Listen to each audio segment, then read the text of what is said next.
ñu ci dalal suñuy mbokk madame Khadija Mahécor Diouf, madame le ministre Khady Gaye Diagne, maa ngi jëm ci tour bi nag nga baal ma, Khady Diène Gaye bien sûr, et puis nous avons Ibrahima Thiam ak maître Ngagne Demba Ciré. Donc kii def rapport bi mooy Moussa Ndiaye. Donc ñu xam ne waxtaan bi ñuy def tey dañu ko jëmalee dañ koy def ci contexte boo xam nañ ni li ñuy wax en français, la souveraineté ne se décrète pas, elle se construit. Elle se construit avec et pour les forces vives de la nation, notamment la jeunesse, les femmes, les travailleurs,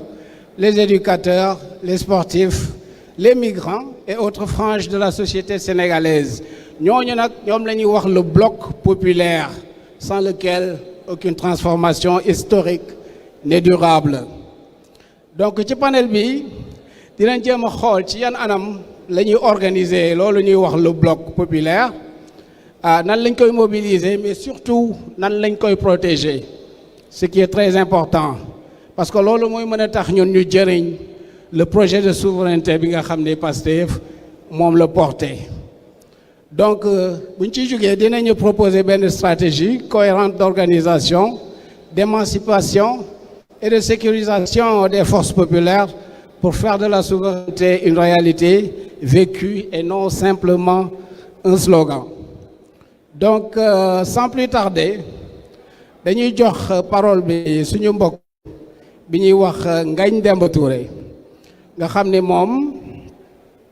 ñëpp xam nañ ko ci GPS mu nekk fa leader bu mag,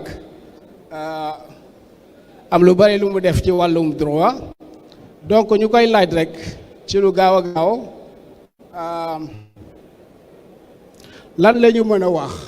ci jeunesse, nan la ñu mën a préserver jeunesse boobu te nan lañ ko mën a tegee ci ay conditions yoo xam ne li mu war a dox ci développement au Sénégal ci projet wu Pastef bi nga xam ne moo la ñuy porté, lan la ci xalaat ci nan lañ ko mën a jëmbalee. Maître, vous avez la parole. Merci jërëjëf Abdoulaye Diallo, maa ngi nuyu modérateur bi nga doon ak rapporteur bi ak sama co-panéliste yëpp,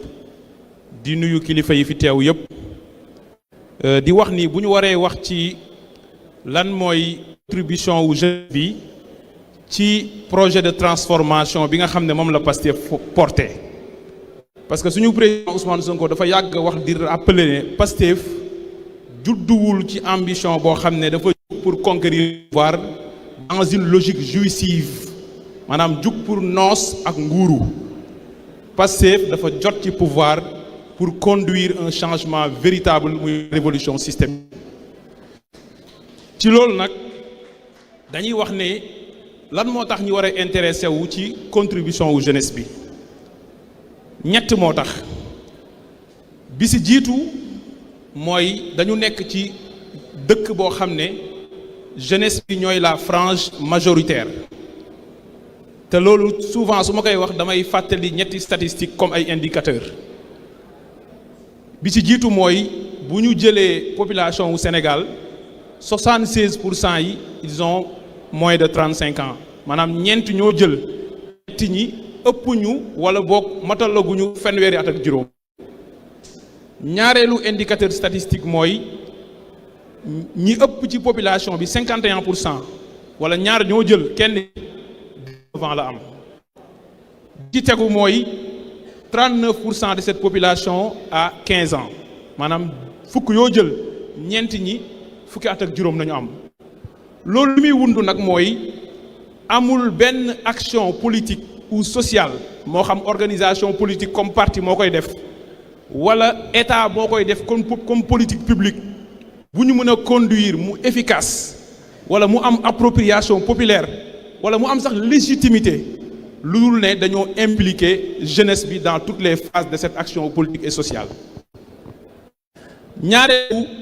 considération bi ci loolu mooy dañuy wax ni bu ñu jëlee histoire u révolution yi am ci àdduna bi yépp, l'énergie de la jeunesse a toujours été le carburant moteur de la transformation et des grandes révolutions historiques. ma jël ci ñaari exemple le parti communiste chinois nga xam ne moo def la révolution chinoise ñi gënoon a déterminant gënoon a takku ci xeex bi mooy la Ligue de jeunesse du PCC qui a été créée en 1922 et qui a été dirigée par Mao Zedong. bu ñu jëlee exemple Afrique du Sud l'ANC qui a mené une lutte patriotique contre l'apartheid, la Ligue des jeunes a été l'instance motrice et la force qui a tiré et qui a permis la réalisation de cette révolution. kon loolu daf ñuy permettre ñu wax ne Sénégal fii bi ñu tollee ci xeex bi sénégalais yépp joxe seen bakkan waaye jeunesse bi seetlu woon nañ ne amoon nañu taxawaay boo xamante ne taxawaay bu mat sëkk la ba ñoom ñoo consentir les sacrifices les plus lourds pour projet bi réaliser wu. ñett yii moo tax ñu jàpp ni la contribution de la jeunesse elle est précieuse. léegi nag naka nañu fexee ba pérenniser ko comme ni nga ko waxee pour ñëw ci sa question bi ci jamono joo xam ne Pastef mi ngi au pouvoir ñett la bi ci jiitu mooy fexe ba garder intact le lien de confiance entre la jeunesse et les élites dirigeantes. Sénégal am na alternance en 2000 te ñëpp xam nañ ne bu amee jeunesse bi dañ cee jouer benn rôle bu particulier am na changement bu am 2012 waaye à chaque fois ñu yegsiwaat ci pouvoir jeunesse bi dafay gis ne par la corruption des élites dirigeantes dafay am benn rupture de confiance bi am ci diggante jeunesse bi ak gouvernants yi et ce lien de confiance là doit être gardé intact pour ñu mën a mobiliser cette jeunesse jël énergie boobu mu am pour def ko un levier de transformation c'est important. Deuxième pexe wala moyen buy tax ñu mun def loolu mooy ñu assurer la formation professionnelle et politique de la jeunesse. Jeunesse boo xam ne dañ cee war a compter pour tabax réew il faut que mu nekk jeunesse boo xam ne ñaar lay am compétence technique ak conscience politique. Il faut que mu am xarañteef bi